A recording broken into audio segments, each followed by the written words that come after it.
Guys, nasubukan nyo na bang marami kayo? Nagkikwentuhan, yan, may ginagawa, marami kayo. Ganyan, di ba?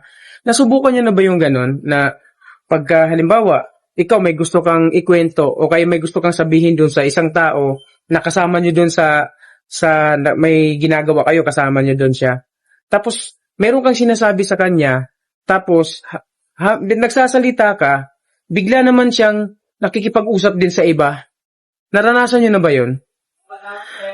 Naranasan ko kasi yun eh. Parang, ang ano eh, no? Parang, ang hirap ipaliwanag yung ganong pakiramdam na parang may sinasabi ako sa kanya na isang bagay, tapos, hindi ko alam kung narinig niya o hindi lang niya talaga ako pinansin. Habang nagsasalita ako sa kanya, siya naman, nagsasalita naman siya sa doon sa isang katabi niya. Kinakausap naman yung isang katabi niya. Kaya ang ginawa ko, tumahimik na lang ako, tas umalis na lang ako. Pero hindi naman ako nagtatanim ng sama ng loob sa kanya.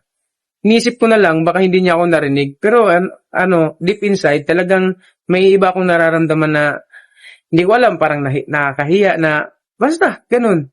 Naranasan niyo na ba yung ganun?